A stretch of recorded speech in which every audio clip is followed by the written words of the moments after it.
अस्सलामुअलैकुम स्टूडेंट्स, इंशाल्लाह अभी हम यूनिट नंबर 2 पढ़ेंगे फार्माकोलॉजी 1 में 20 थर्ड सेमेस्टर। ठीक है, तो सेकंड यूनिट हमारे पास स्टार्ट होती है एंटीबायोटिक से, और फिर एंटीबायोटिक में हमारे पास 4 क्लासेस हैं। ठीक है, मतलब उसकी एंटीबायोटिक भी आती है, ये अलग चैप्टर्स है, ये सब पार्ट्स है। ठीक है, एंटीबायोटिक के एंटीबायोटिक खुद भी है, इसी तरीके से मलेरिया भी है, वायरल भी है, ठीक है, और फंगल भी है। ठीक है, तो ये एक एक हम इंशाल्लाह करेंगे। ठीक है, तो आते हैं, ये हमारे पास जो एंटीबायोटिक है उसकी ऑब्जेक्टिव्स है। ठीक है, तो हम आते हैं कि एंटी माइक्रोबियल थेरेपी क्या होता है। तो एंटी माइक्रोबियल थेरेपी किल्स और inhibit the growth of micro organism such as bacteria, fungi, protozoa. तो एंटी माइक्रोबियल थेरेपी वो थेरेपी होती है जो कि हम या तो ग्रोथ को मतलब बैक्टीरिया की इनहिबिट कराते हैं या उसको किल कराते हैं। ठीक है, और उस माइक्रो ऑर्गेनिज्म सच एज वो हो सकती है, बैक्टीरिया भी हो सकती है, फंजाई और प्रोटोजोआ, ये सब चीज़ें हम या किल करेंगे या इनहिबिट करेंगे, तो उसको हम एंटी माइक्रोबियल थेरेपी कहेंगे। Therapies that kill micro organism are called microcidal. ठीक है, माइक्रोबायोसाइडल थेरेपीज़ कहते हैं जो मतलब वो थेरेपी जो माइक्रो ऑर्गेनिज्म को किल कर देते हैं, तो उसको हम माइक्रोबायोसाइडल थेरेपीज़ कहेंगे। और जो मतलब माइक्रोबायोलॉजी जो मतलब थेरेपी होती है, ठीक है, एंटी माइक्रोबियल थेरेपी कि बैक्टीरिया को इनहिबिट कर देते हैं, तो उसको हम माइक्रोबायोस्टैटिक थेरेपी कहेंगे। ठीक है, तो इन therapies that only inhibit the growth of micro organism are called microbiostatic therapy. ठीक है, तो हमने पहले स्टडी की। ठीक है, फिर हमारे पास आते हैं कि इसमें एंटी माइक्रोबियल थेरेपी में जोन आते हैं। तो इसमें 3 जोन्स जो है, हम 3 जोन्स के लिए जो है एंटी माइक्रोबियल थेरेपी करवाते हैं। इसमें पहले जो होती है हमारे पास एम्पिरिक थेरेपी होती है। तो एम्पिरिक थेरेपी वो थेरेपी होती है, ये हमारे बॉडी के infecting organism not yet identified. जब आपको कोई भी पता ना हो कि आपके बॉडी में क्या है, मतलब उसकी ऑर्गेनिज्म वगैरह की नेचर को आपको पता ना हो, तो उस types of anti microbial therapy को हम एम्पिरिक थेरेपी कहेंगे कि आपको मालूम ना हो, याद रखें। ठीक है, उसको हम ब्रॉड भी कहेंगे। ठीक है, ब्रॉड स्पेक्ट्रम भी कहेंगे। तो मतलब वो आपको जब मालूम ना हो तो फिर उसको हम एम्पिरिक थेरेपी कहेंगे। एमसीक्यू के लिए याद रखें। और फिर डिपेंडेंट है तो organism identifying and specific therapy choose more narrow spectrum. ठीक है, तो वो थेरेपी जिसमें आपको पता हो, आइडेंटिफाई किया हो आपने एक स्पेसिफिक माइक्रो ऑर्गेनिज्म को, तो उसको हम क्या कहेंगे, डेफिनेटिव थेरेपी कहेंगे। और ये हमारे पास नैरो थेरेपी होती है। ठीक है, या नैरो स्पेक्ट्रम होती है। फिर आती है 3rd नंबर पे तो प्रोफाइलेक्टिक्स या प्रिवेंटिव जो है हम कहेंगे। तो ये प्रिवेंट एन इनिशियल इन्फेक्शन और it is recurrence after infection. देखें कि या तो एक जो इन्फेक्शन होती है ना, तो उसको बचाने के लिए ये हम करते हैं। ठीक है, पहले देते हैं, और या जब एक इन्फेक्शन हो गया और फिर दोबारा आने की वजह की ख़तरा हो या रिस्क हो, तो उसके लिए ये हम देते हैं। तो ये हमारे उसकी एग्ज़ाम्पल हो सकती है वैक्सीनेशन। ठीक है, तो वैक्सीन पे हम क्या कर लेते हैं, पहले से एक चीज़ को प्रिवेंट कर लेते हैं। समझ गए स्टूडेंट्स? तो वीडियो शुरू करने से पहले, प्रोसेस करने से पहले आप लोगों से एक छोटी सी रिक्वेस्ट है कि आप अगर कम्युनिटी रहमत पे नहीं हो तो सब्सक्राइब कीजिए और लाइक कीजिए। देखिए हमारे पास क्या होता है कि एंटीबायोटिक फिर क्या होते हैं। तो antibiotic is the derived from the antibios which mean against life. ठीक है, तो उसकी इस जनरल जो मीनिंग होती है कि ये लाइफ के अगेंस्ट ये मतलब एंटीबायोटिक होती है। ठीक है, तो ये लिविंग जितने भी लिविंग चीज़ें हैं उसकी अगेंस्ट ये हम यूज़ करेंगे। ठीक है, antibiotic are agent made from living micro organism or synthetic that are use to inhibit specific bacteria. तो ये क्या कराते हैं, ये इस पे हम बैक्टीरिया को मतलब लिविंग माइक्रो ऑर्गेनिज्म जितने भी है, तो या सिंथेटिक हो गया, उस पे हम क्या करें, इनहिबिट करवाते हैं स्पेसिफिक बैक्टीरिया। ठीक है,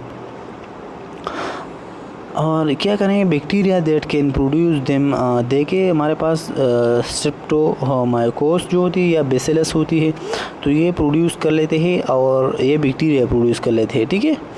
मतलब बेसिलस और शेप का बैक्टीरिया है, रॉड शेप, ठीक है, इसमें मुख्तलिफ़ किस्म के हैं, और स्ट्रेप्टोमाइकोस भी हमारे पास टाइप्स ऑफ बैक्टीरिया है, ठीक है। तो ये प्रोड्यूस कर लेते हैं। और मोल्ड जो होती है, ठीक है, ये हम जो ग्रीन सा, मतलब एक चीज़ जब ख़राब हो जाती है ना तो ग्रीनिश सा कलर वो क्या कर लेते, क्रिएट कर लेते, तो उसको हम मोल्ड्स कहेंगे। और ये किस वजह से होती है, हमारे पास पेंसिलिनियम नोटेटम जो होती है या स्पोरियम जो होती है, इस दोनों की वजह से होती है, ठीक है, सेफालोस्पोरियम, ठीक है। तो ये हम बाद में अच्छी तरीके से पढ़ेंगे, ये तो डायरेक्टली उसने एक एग्ज़ाम्पल दिए दो, ठीक है। फिर हम आते हैं कि बैक्टीरिया क्या होती है इन एंटीबायोटिक, ठीक है। तो बैक्टीरिया और एंटीबायोटिक दोनों के दरमियान बहुत अहम रिलेशन है, ठीक है। Bacteria are micro organism that invade the body, human body through many routes like respiratory, GIT and skin, ठीक है।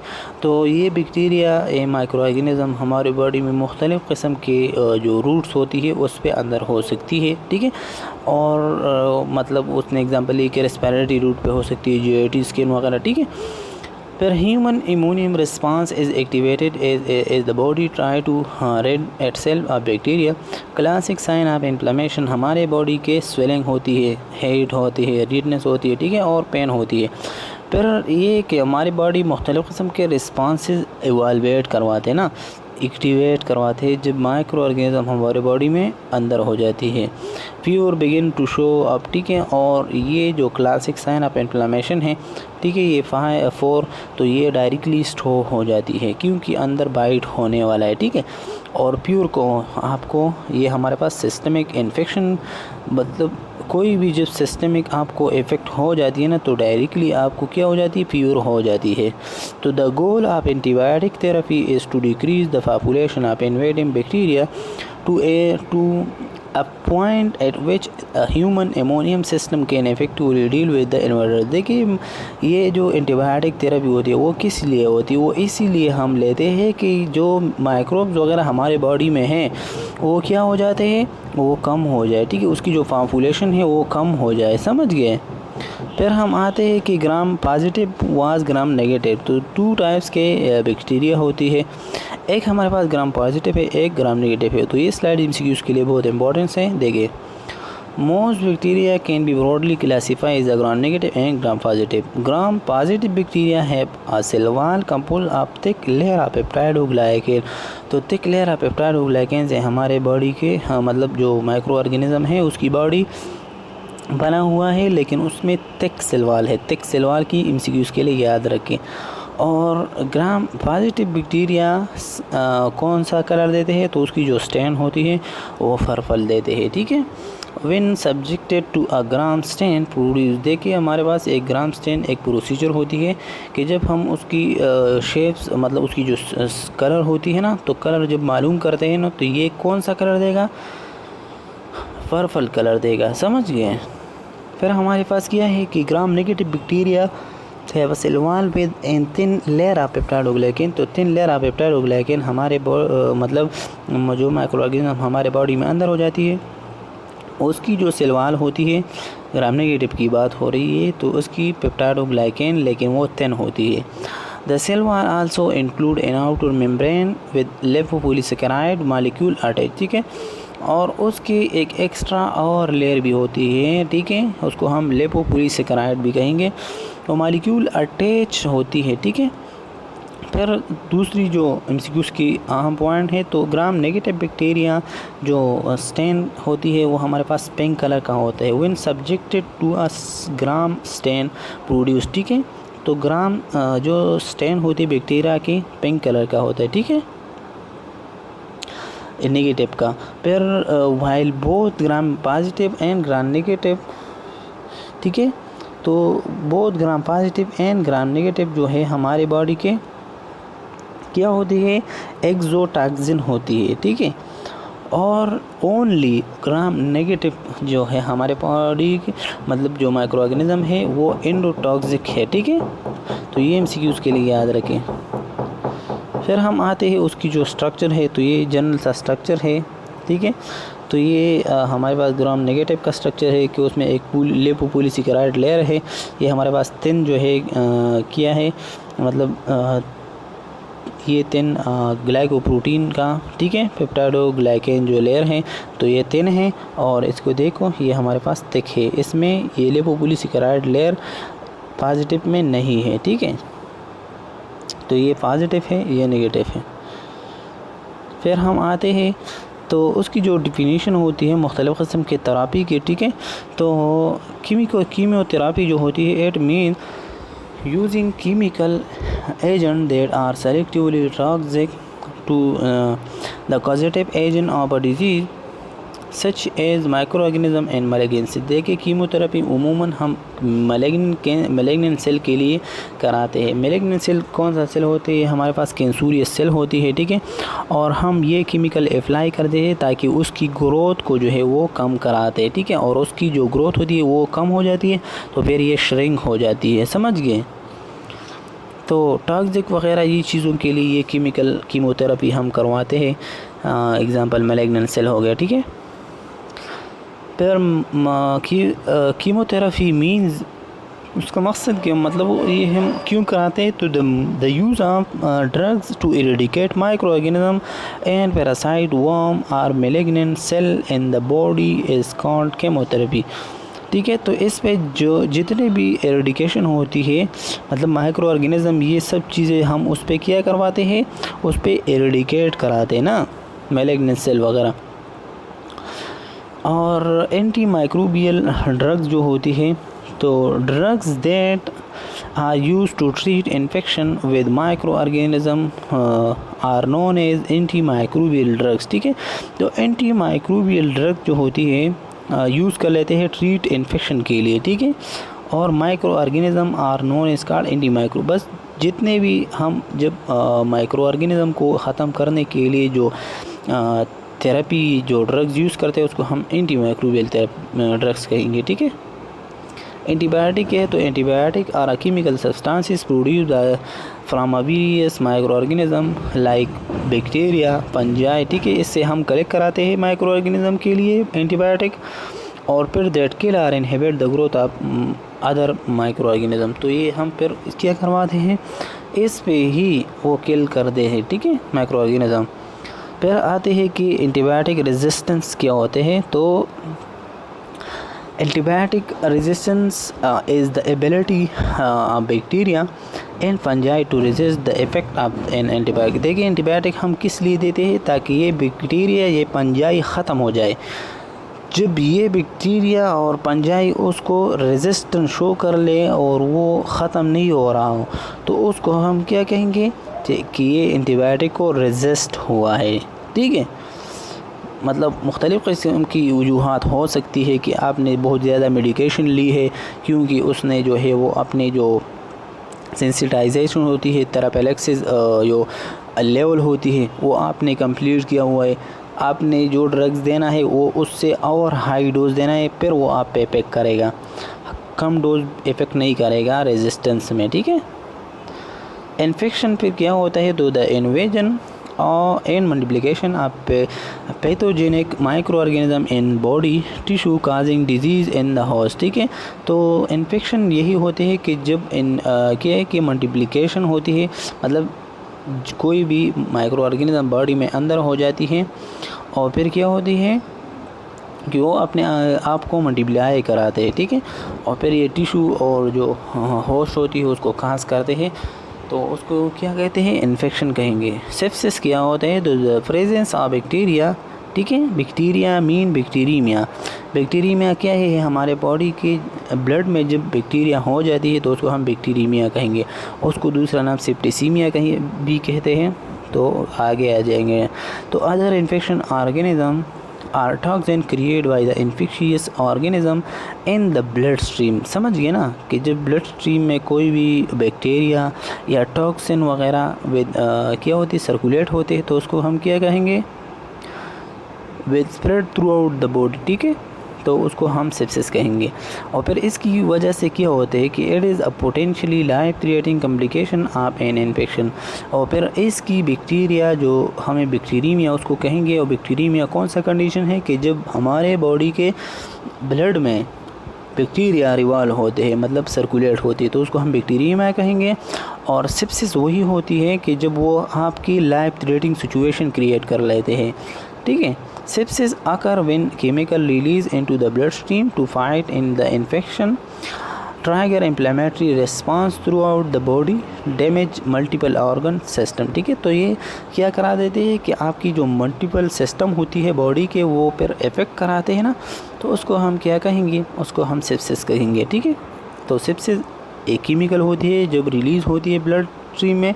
और ब्लड स्ट्रीम में क्या होते हैं, उसमें तो ऑलरेडी टॉक्सिक या बैक्टीरिया वगैरह तो है, तो ये दोनों आपके दरमियान वो क्या होते हैं, ट्राइगर होती है, फाइट करवाते हैं इन्फेक्शन के लिए, मतलब के ख़िलाफ़। उस इन्फेक्शन और फाइट होने की वजह से इन्फ्लेमेटरी रिस्पांस होती है और उस इन्फ्लेमेटरी रिस्पांस को सेप्सिस कहेंगे। और उस सेप्सिस आपकी बॉडी को ख़तरनाक कंडीशन में लेके जाता है, क्योंकि अंदर क्या होता है, अंदर फाइट हो रहा है, फिर क्या कि सुपर इन्फेक्शन होती है। तो a new infection occurring in a patient having a pre existing infection, for example bacterial infection. Bacterial infection may be occur in the patient with viral respiratory disease. देखिए सुपर इन्फेक्शन वो infection होती है कि जब एक body में infection हुआ है, ठीक है, और फिर वो इन्फेक्शन जो है मतलब पहले से वो था लेकिन बाद में ख़त्म हुआ और फिर दोबारा जो है वो आ गया, ठीक है। प्री एग्जिस्टिंग इन्फेक्शन जो है उसको हम क्या कहेंगे, तो उसको हम सुपर इन्फेक्शन कहेंगे, ठीक है। कि एक पेशेंट को पहले से डिजीज़ था और फिर दोबारा और डिजीज़ जो है मतलब उसको लग गया, इन्फेक्शन लग गया, तो उसको हम सुपर इन्फेक्शन कहेंगे। फिर आते हैं principle of anti microbial therapy. तो एंटी माइक्रोबियल थेरेपी के प्रिंसिपल यही है कि take advantages, anti microbial therapy take advantages of the biochemical differences that exist between the micro organism and human being, ठीक है। तो ये प्रिंसिपल आपने क्या करना है कि उसकी अपनी एडवांटेजेस है, ठीक है, किसके दरमियान, मतलब ह्यूमन बॉडी के दरमियान हो सकती है, ठीक है।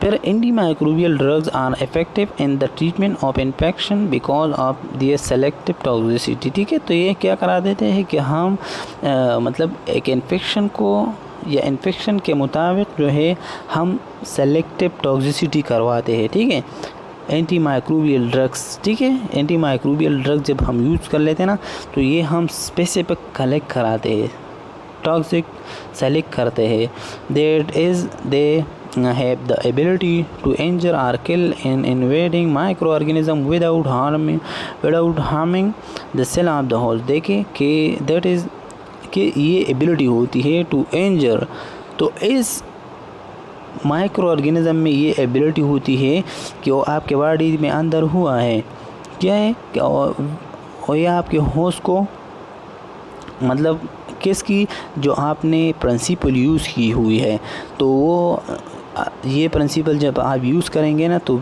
आपको हार्मिंग वगैरह ये आपके सेल और होस्ट को नहीं देगा, ठीक है। तो कौन कौन से क्या है कि selection of anti microbial agent हैं। सबसे पहले क्या है कि selection of the most appropriate anti microbial agent required, ठीक है। जब आप एक एंटी माइक्रोबियल ड्रग्स कलेक्ट करते हैं एक पेशेंट के लिए, तो सबसे पहले आपने ये बातें जो है वो लाजमी चेक करना है। पहले आपने द ऑर्गेनिज़म जो होती है आइडेंटिफाई करना है कि वो ग्राम नेगेटिव है ग्राम पॉजिटिव है, वो उसकी क्या है कि हाँ मतलब, ठीक है। फिर the organism, second number organism की susceptibility to a particular agent, तो उसकी सक्सेसिबिलिटी को भी चेक करना है, ठीक है। और फिर इसी तरीके से कि the site of the infection, और वो किस साइट पे जो है इन्फेक्शन का कराते हैं। पेशेंट फैक्टर चेक करते हैं कि पेशेंट की मतलब कौन कौन से फैक्टर है, कौन या उसकी इम्यून सिस्टम वीक है, तो ये भी एक फैक्टर हो सकती है। The safety of the agent, और उसकी बारे में जो है ये पेशेंट सेंसिटिव है या नहीं है, अपनी सेफ्टी का ख्याल रखते हैं या नहीं रखते। The cost of therapy, the cost of therapy जो होते हैं यही चीज़ें भी वो रखते हैं या नहीं। However some patients required empiric therapy, ठीक है। उमूमन जो होती है पेशेंट के लिए हम एम्पिरिक थेरेपी देते हैं क्योंकि ये उसको मालूम नहीं होती, ठीक है। Immediate administration of the drugs prior to bacterial identification and susceptibility testing, ठीक है। तो ज़्यादातर जो डॉक्टर्स ड्रग्स के रिलीज़ करते हैं ना, तो वो ड्रग्स एम्पिरिक थेरेपी पे काम करते हैं। और एम्पिरिक थेरेपी वो थेरेपी होती है जो कि हमें माइक्रो ऑर्गेनिज़म की आइडेंटिफिकेशन नहीं होती है, ठीक है। तो ऑर्गेनिज़म को चेक करना, उसकी सक्सेसिबिलिटी, ये site of infection, patient factor और safety of the agent and cost therapy, ये सब एक एक हम पढ़ेंगे। तो पहले आते हैं कि आइडेंटिफिकेशन ऑफ इन्फेक्शन। तो identification of infection of infecting organism characterisation of the organism is central to selection of the proper drugs, ठीक है। तो प्रॉपर ड्रग्स की सिलेक्शन होना ये भी एक क्या है कि फर्स्ट नंबर जो है प्रिंसिपल है एंटी माइक्रोबियल थेरेपी के। फिर it is generally necessary to do culture, और फिर आपने कल्चर करना है and sensitivity test to arrive at a conclusive diagnosis and determine the susceptibility to anti microbial agent, ठीक है। और फिर आपने क्या करना है कि उसकी जो सक्सेसिबिलिटी होती है या एंटी माइक्रोबियल एजेंट होती है, समझ गए, कि मतलब चेक करना है, ठीक है। तो जब आपने माइक्रो ऑर्गेनिज्म को आइडेंटिफाई किया, ठीक है, फिर आपने फर्दर जो है प्रोसेस करना है। Thus it is essential to obtain a simple culture of the organism prior to initiating treatment, ठीक है। तो आपने सिंपल जो है एसेंशियल ज़रूरी यही है कि आपने सिंपल सा कल्चर लेना है ऑर्गेनिज़म के, और ऑर्गेनिज़म प्रायर कराते हैं किसी, आपने क्या करना है, आपने डायरेक्टली जो है वो ड्रग्स इनिशिएशन ट्रीटमेंट नहीं कराना है। ट्रीटमेंट से पहले आपने प्रायोरिटी ऑर्गेनिज़म के आइडेंटिफिकेशन के करना है। जब आपको ऑर्गेनिज़म आइडेंटिफाई हो जाए ना, फिर आपके कोई भी मसला नहीं होगा और डायरेक्टली आप जो है वो ट्रीट कर सकते हैं, ठीक है।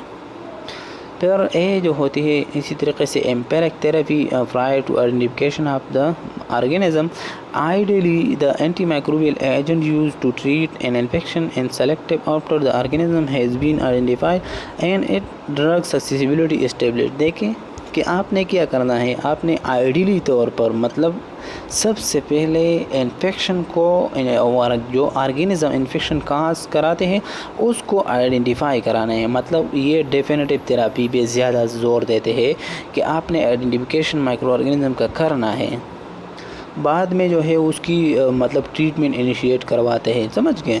However in the critically ill patient, अगर ये उसमें एक्सेप्शन है कि अगर एक पेशेंट ऐसा हो कि वो क्रिटिकल पेशेंट हो, such is a delay could the be petal and immediate empiric therapy is indicated। देखिए अगर एक पेशेंट ऐसा हो कि वो बहुत क्रिटिकल सिचुएशन में है और वो हस्पताल में लेके आया, तो फिर आपने ये नहीं करना है कि वो टेस्ट करना है या ये टेस्ट करना है वो टेस्ट करना है, ठीक है, ये चीज़ें नहीं करना है।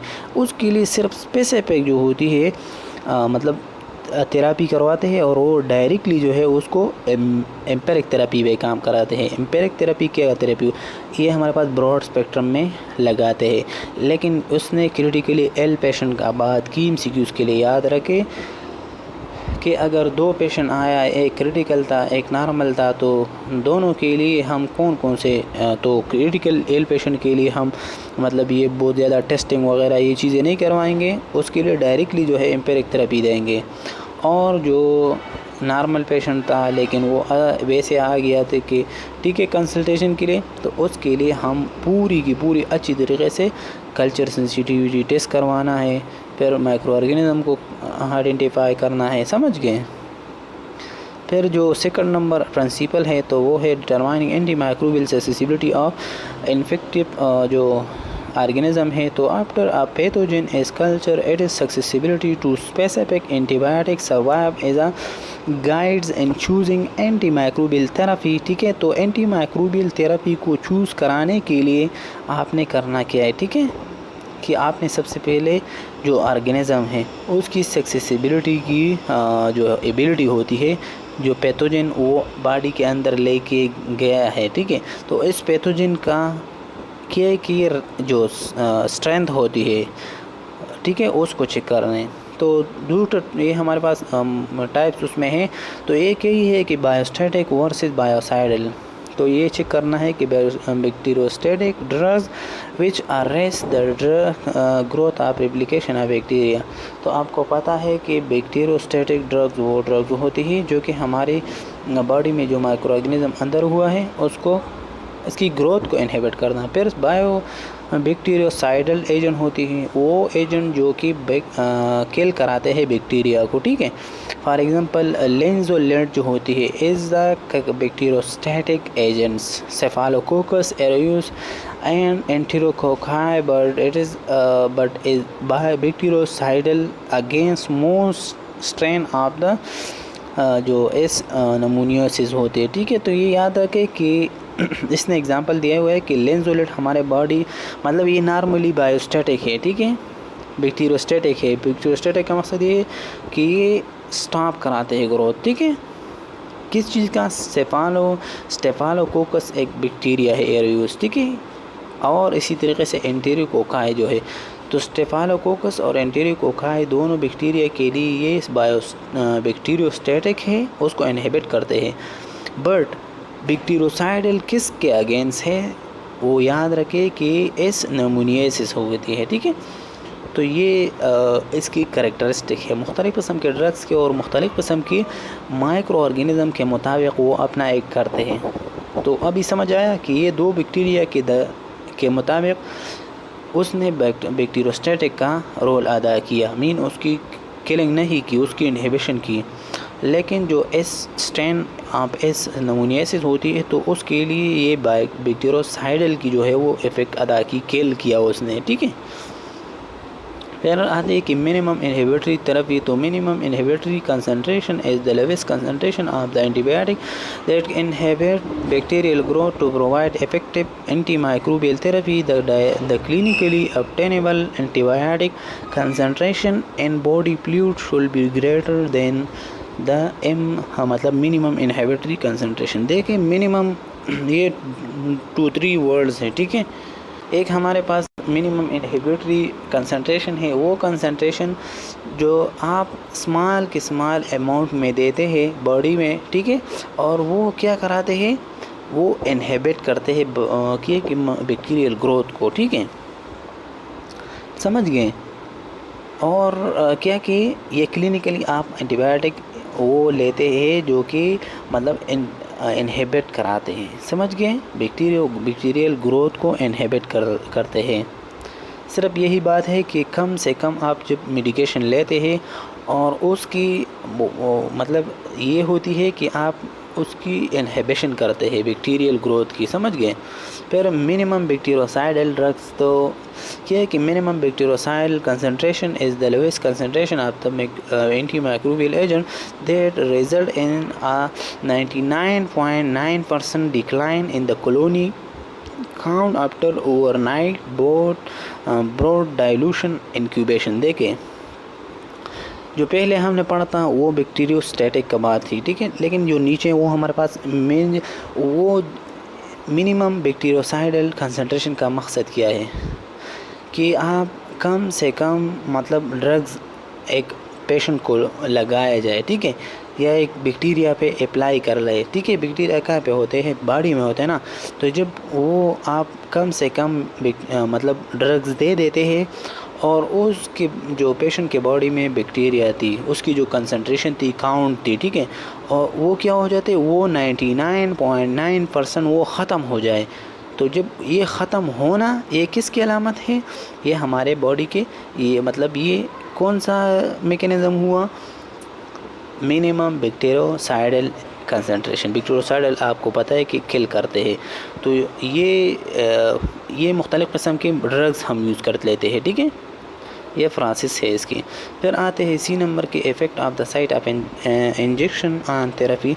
तो the blood brain barrier, the barrier is follow by the single layer of the tile like endothelium cells fused by tightly junction that impeded entry from the blood to the brain of virtually all molecule except those that are small and lipophilic। देखिए हमारे body के क्या कि एक blood brain barrier होती है जो blood से आपके ब्रेन में जो मतलब न्यूट्रिएंट्स वगैरह जाते हैं ना, तो ये उससे पास होती है, ठीक है। कोई भी मतलब ये इन्फेक्शियस चीज़ें उसमें ट्रांसमिट नहीं होती, ठीक है, ये जंक्शन होती है। लेकिन वो चीज़ें ट्रांसमिट होती है जो क्या होती है, जो साफ होती है, जो आपके बॉडी के लिए हेल्पफुल होती है। लेकिन ये बता रही है कि इससे एक्सेप्ट क्या है कि ब्रेन क्या कर लेते हैं कि ब्लड टू द ब्रेन आप वर्चुअली आल मालिक्यूल को अलाउ करते हैं। लेकिन एक्सेप्शन यही है कि जो स्मॉल मालिक्यूल और जो लिपोफिलिक मालिक्यूल है, मतलब लिपिड लविंग मालिक्यूल है, वो क्या करा देते हैं ठीक है, उसको रेजिस्टेंस वगैरह शो कराते हैं। फिर क्या कर देते हैं कि the penetration and concentration of an antibacterial agent in the CSF मतलब cerebrospinal fluid is particularly influenced by the following factor। देखिए जब कोई भी चीज़ मतलब आपकी CSF में चले जाते हैं ना, पेनेट्रेट होते हैं ना, जो ब्लड ब्रेन बैरियर की बात हो रही है, ठीक है, तो इस फ्लूइड में जो भी मतलब एजेंट जाते हैं एंटीबैक्टीरियल, ठीक है, तो ये पार्टिकुलर चीज़ों के ख्याल रखते हैं, ठीक है। एक हमारे पास है कि लिपिड सॉल्युबल ड्रग, तो सच इज़ क्विनोलोन हमारे पास एक क्लास ऑफ एंटीबायोटिक है जो कि मतलब जो डीएनए और आरएनए की सिंथेसिस इनहिबिटर के लिए यूज़ करते हैं, ठीक है, ताकि ज़्यादा ग्रोथ ना हो जाए बैक्टीरिया की, ठीक है। तो डीएनए को इनहिबिशन के लिए हम क्विनोलोन देते हैं और मेट्रोनिडाज़ोल जो होती है इसके साथ। तो such as quinolone and metronidazole जो होती है have a significant penetration into the CNS, ठीक है, central nervous system. In contrast beta lactam antibiotic हमारे पास के कि such as penicillin and isoniazid at the physiological pH and have low solubility in lipid. देखें कि जो ड्रग्स लिपिड में कम सॉल्युबल है तो उस ड्रग्स क्या कराते हैं, दे therefore have limited penetration through the intact blood-brain barrier under normal circumstances, ठीक है। और फिर ये क्या होती है, उसकी जो एब्जॉर्प्शन होती है, मतलब उसमें पेनेट्रेशन की जो लिमिट होती है वो कम होती है। जो ड्रग्स लिपिड के कम सॉल्युबल है वो क्या कराते हैं, वो सही तरीके से जो है वो नहीं पेनेट्रेट होते हैं, ठीक है, और जिसकी पीच लो होती है, ठीक है, तो ये याद रखें। फिर दूसरी जो इफेक्ट है, ठीक है, ड्रग्स की पेनिट्रेशन में, ठीक है, तो मालिक्यूलर वेट होती है ऑफ द ड्रग्स। तो मालिक्यूलर वेट यही है कि जितना मतलब क्या होते हैं, वेट के हिसाब से होती है, ठीक है, कि वेट जितना कम होती है तो ये इसकी प्रोबेबिलिटी इंक्रीज़ होती है कि वो अंदर हो जाए, और जिसकी कम ज़्यादा से ज़्यादा हो जाती है तो फिर उसकी मुश्किल हो जाती है penetration. Protein binding of the drugs, तो ये प्रोटीन पे भी डिपेंड करता है कि वो प्रोटीन के साथ किसी तरीके से जो है वो बाइंड होती है। फिर आते हैं हमारी बॉडी के ई नंबर, मतलब ये पेशेंट फैक्टर जो है कि एक पेशेंट की इम्यून सिस्टम अगर वीक हो तो उसके भी ख्याल रखना है जो ड्रग्स आप सेलेक्ट करते हैं, ठीक है। Renal dysfunction, serum creatinine level और फ्रीक्वेंटली यूज, ठीक है, as a index of renal function for adjustment और ड्रग्स रेजिमेन। देखे जो भी ड्रग्स आपने कलेक्ट करना है तो आपने किस चीज़ का ख्याल रखता, आपने ख्याल रखना है कि जो रीनल डिस्फंक्शन होती है, तो ये क्रिएटिनिन जो होती है, सीरम क्रिएटिनिन हमारे बॉडी के एक ऐसा प्रोटीनिशियस सब्सटेंसेस होती है जो कि मसल की कंट्रैक्शन रिलैक्सेशन में ये रिलीज़ होती है बॉडी में, ठीक है, और ये फिर फिल्ट्रेट होती है हमारी रीनल सिस्टम में, मीन किडनी में। लेकिन जब किडनी की कोई भी डिस्फंक्शन आ जाते हैं तो ये इसकी कंसंट्रेशन ब्लड में ज़्यादा होती है, तो इसीलिए उसने बताया कि ये हमारे पास index of the renal function की होती है। तो अगर क्रिएटिनिन लेवल ज़्यादा है तो आपको डायरेक्टली पता चलता है कि रीनल का मसला है। फिर तीसरी की हेपेटिक डिस्फंक्शन, अगर लेवर की डिस्फंक्शन, इसको भी ख्याल रखना है जब ड्रग्स आप सेलेक्ट करते हैं, क्योंकि तमाम के तमाम जितने भी ड्रग्स होती है वो क्या होती है कि फर्स्ट पास मेटाबॉलिज्म की जो है वो किस जगह पे करवाते हैं, जो मेटाबॉलिज्म होती है लेवर में। पुअर परफ्यूजन की भी ख्याल रखना है कि उसकी जो पेनेट्रेशन होती है या उसकी उस जगह पे लेने की, ठीक है, तो ये याद रखना है। फिर एज की बात हो रही है, तो एज मतलब अकॉर्डिंग टू द ओल्ड या एडल्ट एंड चिल्ड्रन, ठीक है, ये ख्याल रखना है। डोज की, ठीक है, प्रेगनेंसी का भी ख्याल रखना है। ज़्यादातर ड्रग्स प्रेगनेंसी में नहीं लेने चाहते, फिर ज़्यादा लेते हैं, ठीक है। फिर लैक्टेशन के भी ख्याल रखना है, ठीक है। तो ये सब 7 जो है वो हमारे पास पेशेंट फैक्टर की है, ठीक है। फिर एप नंबर जो होती है, एक और हमारे पास प्रिंसिपल है कि सेफ्टी ऑफ द एजेंट। तो आपने एजेंट की मतलब जो पेशेंट होती है उसकी सेफ्टी का ख्याल बहुत ज़्यादा रखना है, ठीक है। और उसकी जो कॉस्ट है वो ड्रग्स आपने देने हैं कि ताकि उसकी वस के मुताबिक हो, मतलब वो उसकी अफोर्डेबल हो, ठीक है। तो फिर ये एक और ऐसा डायग्राम उसने बताया है कि प्रेजेंस ऑफ बैक्टीरियल इन्फेक्शन, अगर प्रेजेंस ऑफ बैक्टीरियल इन्फेक्शन नहीं है, नो, तो ऑब्ज़र्व क्लोजली ऑब्टेन कल्चर, ठीक है। तो कल्चर देखना है। और फिर क्या करना है कि पेशेंट वर्सन, अगर पेशेंट और भी वर्सन हो जाती है ना, तो फिर आपने चेक करना है, ठीक है। लेकिन हाँ, अगर बैक्टीरियल इन्फेक्शन है तो आपने determine probably site of infection को चेक करना है कि किस साइट पे वो इन्फेक्शन अंदर हुआ है।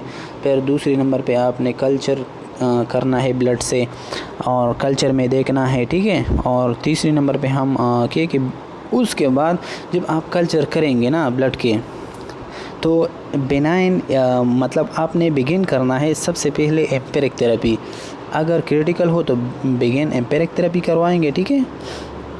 अगर ना हो तो फिर आपने डिफिनेटिव करवाना है, ठीक है। तो at days 3 check culture and gram stain, ठीक है। फिर आपने, क्योंकि आपको पता है कि ये कल्चर में 3-4 डेज़ लगती है ना, तो ये 3-4 डेज़ आप तो पेशेंट वैसे नहीं छोड़ते। पेशेंट को आर्जी तौर पर ब्रॉड स्पेक्ट्रम की जो एंटीबायोटिक है वो दे के, ठीक है। और जब 3 डेज़ के बाद आ जाए, उसकी रिज़ल्ट आ जाए कल्चर की, ठीक है, तो फिर पता चलते हैं कि ये हमारे पास मतलब स्ट्रीमलाइन एंटीबायोटिक है, तो नैरो स्पेक्ट्रम है। तो नैरो स्पेक्ट्रम में प्योर जो ड्रग्स होती है पॉसिबल, वो आप लेके उस पेशेंट को मतलब प्रेपर करते हैं। तो ये हमारे पास नेगेटिव कोलोनाइजेशन की जो है फिर हो जाती है। समझ गए स्टूडेंट्स? तो ये है क्या है कि ये प्रिपरेशन है, ठीक है। फिर आते हैं कि स्पेक्ट्रम ऑफ एंटीबायोटिक। तो नैरो स्पेक्ट्रम वो स्पेक्ट्रम होती है कि isoniazid is active only against Mycobacterium, ठीक है। नैरो स्पेक्ट्रम वो होती है जो कि डेफिनेट होती है, हमें मालूम होती है। एक्सटेंडेड स्पेक्ट्रम एमोक्सिलिन है, ये हमारे पास against gram positive and gram negative some gram negative bacteria. तो ये हमारे पास एक्सटेंडेड स्पेक्ट्रम में आते हैं एमोक्सिलिन, ये हमारे पास एंटीबायोटिक है। और एंटीबायोटिक में हमारे पास सेल वॉल इनहिबिटर है, ठीक है। और ब्रॉड स्पेक्ट्रम में जो एंटीबायोटिक आते हैं उसमें टेट्रासाइक्लिन हमारे बॉडी के मतलब ये एंटीबायोटिक क्या कराते हैं, प्रोटीन के इनहिबिशन को स्टॉप कर लेते हैं बैक्टीरिया के, ठीक है, उसमें। और उसके साथ क्लोरोपिकोनोल होते हैं। तो क्लोरोपिकोनोल ये भी हमारे क्या कि ये भी प्रोटीन इनहिबिटर होती है। तो ये दोनों ड्रग जो है ब्रॉड स्पेक्ट्रम पे काम करते हैं, ठीक है। इन वाइड वैरायटी एंटीमाइक्रोबियल स्पीशीज़, ठीक है। तो ये एक चेक डायग्राम है, ठीक है। तो ये टेट्रासाइक्लिन का स्ट्रक्चर है कि ये ग्राम पॉजिटिव को इफेक्ट भी करता है, ग्राम नेगेटिव को भी, मतलब ग्राम पॉजिटिव ग्राम नेगेटिव को भी, और क्लेमिडियासिस एंड रिकेटिशियस, ठीक है। तो ये मुख्तलिफ किस्म के बैक्टीरिया है। तो ये स्पोर बैक्टीरिया के लिए काम करते हैं, ठीक है, टाइप्स। और ये हमारे पास नैरो स्पेक्ट्रम आइसोनियाजिड हो गए कि एक बैक्टीरिया के लिए एप्लीकेबल है। इसी तरीके से पोलियोमाइसिन हो गया या विंकोमाइसिन हो गया। तो ये सब जो है हमारे पास क्या है, सिर्फ और सिर्फ मतलब नैरो स्पेक्ट्रम पे काम करते हैं। स्ट्रेप्टोमाइसिन जो है ये हमारे पास ये भी एक्सटेंडेड स्पेक्ट्रम। एक्सटेंडेड का मकसद ये है कि ये 2 मतलब के लिए करवाते हैं। और जो सल्फोनामाइड, एस्फोस्फोरिन, जो क्विनोलोन और कार्बापेनिम जो होती है ये क्या कलर है, ये हमारे पास मतलब ये भी एक्सटेंडेड स्पेक्ट्रम है। पेनिसिलिन ये भी हमारे पास, ठीक है, ये ब्रॉड स्पेक्ट्रम है पेनिसिलिन, ठीक है। फिर what is the anti microbial resistance. तो रेजिस्टेंट क्या होता है? Anti microbial resistance is the ability of the microbes to resist the effect of drugs in the same dosages. देखिए जब आपके बॉडी की जो एबिलिटी होती है, ठीक है, तो वो क्या कराते हैं, मतलब फॉर एग्जांपल आपने 20 जो है mg एक पेशेंट को दे दी, लेकिन वो पहले से ही 20 mg 30 mg ये मेडिकेशन मुसलसल जो है वो ले रहा है, तो ये 25 mg जो है उस पर काम नहीं करता, ये रेजिस्ट करते हैं, ठीक है। तो उसको हम कहते हैं when the drugs lose the ability to either kill or inhibit the growth of microbes and the microbe gain the ability to survive in the presence of drugs and to which they were previously susceptible, that is called resistance। देखिए anti microbial resistance वही होते हैं कि जब हम drugs use भी करते हैं, ठीक है, ड्रग्स यूज़ करते हैं लेकिन फिर भी वो बैक्टीरिया जो है अपना सर्वाइव करा देते हैं द प्रेजेंस ऑफ ड्रग्स में भी, तो उसको हम माइक्रोबियल जो है वो रेजिस्टेंस कहेंगे। कि तो नॉर्मली तो बैक्टीरिया के लिए जब हम ड्रग्स देते हैं एंटीबायोटिक तो वो किल हो जाती है, लेकिन अभी एंटीबायोटिक भी उसके दरमियान मतलब उसके इर्द गिर्द है लेकिन वो फिर भी सर्वाइव कराते हैं, तो इसको हम कहते हैं कि ये रेजिस्टेंस हुआ है, ये काम नहीं करते। फिर क्या कि इंट्रिंसिक रेजिस्टेंस होती है। तो इंट्रिंसिक रेजिस्टेंस वो रेजिस्टेंस जो कि बाय मतलब ख़ुद जो होती है, ठीक है, बाय बर्थ। तो intrinsic resistance is the इनेट ability, मतलब ये क्या है कि पेरेंट्स से आया है। आप है bacterial species to resist actively of a particular antimicrobial drugs, ठीक है। हाँ, this can also be called insensitivity. उसको हम क्या कहते हैं? इनसेंसिटिविटी कहते हैं, ठीक है। कि ये इनसेंसिटिविटी का मकसद यही हो गया कि ये पहले से ही रेजिस्ट हुआ है, ठीक है, ये उसके बाय बर्थ आए। एग्जाम्पल उसमें है, ठीक है, since it is occur in organism that have never been susceptible to that particular. जो ड्रग्स हम देते हैं वो काम नहीं करते क्योंकि ये पहले से ही रेजिस्ट हुआ है, तो ये तो इनसेंसिबल है, मतलब सेंसिबल तो नहीं है। सेंसिटिविटी तो इस ड्रग के नहीं है, मतलब सेंसिटिविटी हम उसको कहते हैं कि जब हम ड्रग्स लेते हैं डायरेक्टली इफ़ेक्ट करते हैं, तो ये इनसेंसिटिविटी है उसके।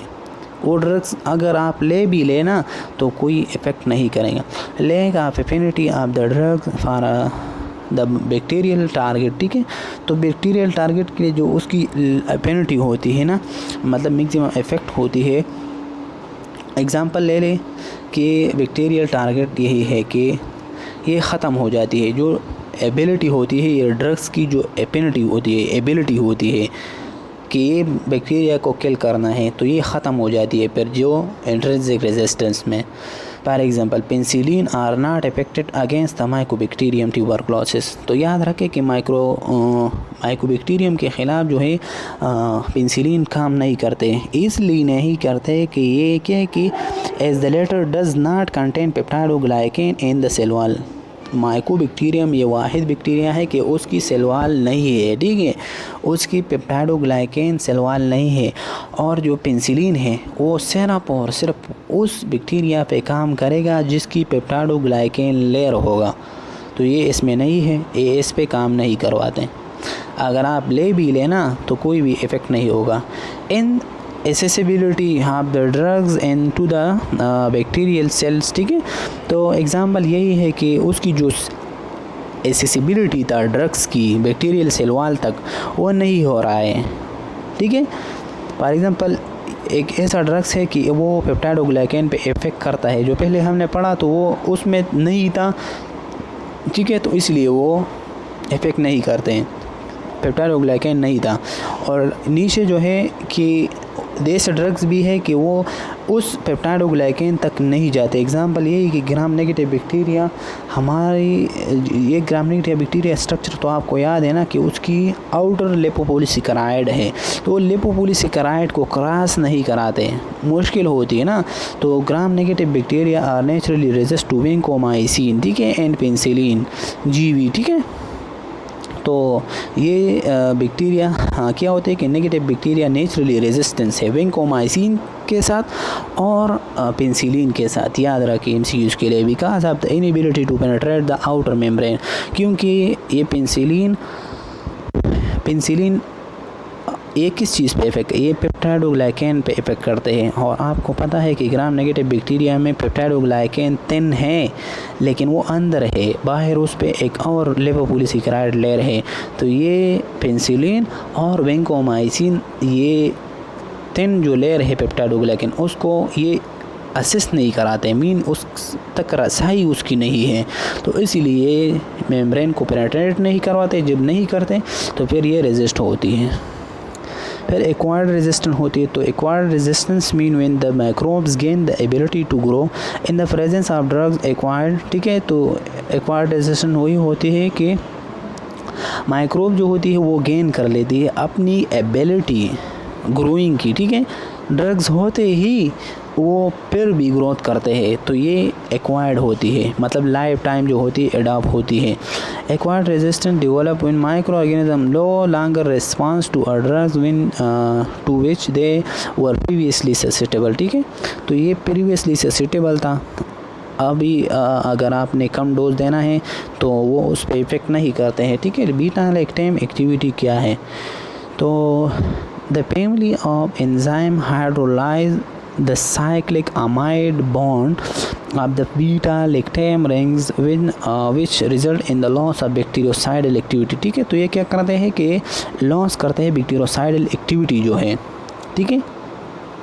देखिए जो बीटा लैक्टामेज एक्टिविटी है ये यही है कि ये फैमिली ऑफ एंजाइम होती है कि वो हाइड्रोलाइज मीन जो स्प्लिट कराते हैं ना, हाइड्रोलाइज द साइक्लिक अमाइड होते हैं। ये बीटा लैक्टामेज की एक साइक्लिक का रिंग होते हैं ना, आप द बीटा लैक्टम रिंग में, ठीक है, इसके साथ अटैच होती है।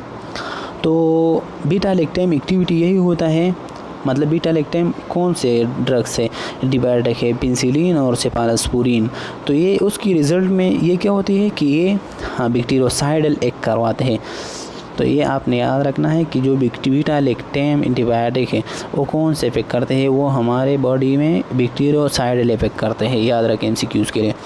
अल्टर उसकी जो प्रोटीन बाइंडिंग क्या होती है, प्रोबेबिलिटी होती है, तो मॉडिफाई PBPS जो होती है, ठीक है, have a lower affinity to beta lactam antibiotic, ठीक है। तो ये था हमारे बॉडी के मतलब मुख्तलिफ़ किस्म के रेजिस्टेंस, ठीक है। तो ये एक उसने डायग्राम ड्रा किया हुआ है कि फर्स्ट डे पे यही सिचुएशन था ना कि ये स्मॉल थोड़े से माइक्रो ऑर्गेनिज्म थे, फिर वो ज़्यादा हो गए। जब उसके लिए हम एंटीबायोटिक यूज़ कर लेते हैं तो ये ख़त्म हो जाती है। जो साइडल यूज़ कर लेते हैं तो साइडल किल कराते हैं ना, तो ये ख़त्म हो जाती है। और बैक्टीरियोस्टैटिक जब यूज़ करते हैं ना तो उसकी नंबर भी जो है वो स्टॉप कराते हैं ताकि इंक्रीज़ ना हो जाए, ठीक है। और जब रेजिस्टेंट हो जाए तो रेजिस्टेंस का मकसद ये है कि ये एंटीबायोटिक हमने यूज़ की लेकिन ये इनसेंसिटिव है, हमने यूज़ की लेकिन फिर भी इसकी ग्रोथ हो रहा था। ड्रग्स है लेकिन फिर भी उसकी ग्रोथ हो रही है, उसको हम रेजिस्टेंस कहेंगे। और सेंसिटिव स्ट्रेन यही होती है कि विद रेजिस्टेंट म्यूटेंट्स, ठीक है। तो ये सिलेक्शन होती है कि ये सेंसिटिव होती है कि इस पे जब हम मतलब ये डार्ट सा लगाते हैं ना, डार्ट का मकसद ये है कि एंटीबायोटिक लेते हैं तो उस माइक्रो ऑर्गेनिज़म की फिर क्या होती है, स्टेन लग जाते हैं। ये पर्पल स्टेन हो दिया, तो ये स्टेन है हमारे बॉडी के। तो पर्पल स्टेन कौन सा बैक्टीरिया को रिप्रेजेंट करते हैं, ये हमारे बॉडी के पॉजिटिव बैक्टीरिया को रिप्रेजेंट करते हैं, ठीक है। तो ये हमें पता चला कि ये कल्चर जब हम कल्चर करते हैं ना तो इसी तरीके से ये स्टेन सब बन जाती है, ठीक है। हमें पता चलता है कि ये कौन सा माइक्रो ऑर्गेनिज्म है, पॉजिटिव का कि किस तरह का कलर होती है, पर्पल कलर होती है। समझ गए स्टूडेंट्स। तो ये था फर्स्ट पार्ट, हमने उसकी जो बेसिक टेक्निक्स थी वो हमने स्टडी की थी, ठीक है। फिर इंशाल्लाह सेकंड पार्ट में जो है वो हम क्लासिफिकेशन आफ्ता एंटीबायोटिक से स्टार्ट करवाएंगे, ठीक है। तो अगर आपके मिनट से लेक्चर हम पे नए हो तो सब्सक्राइब ज़रूर कर लीजिए, ठीक है। खुदा हाफिज़।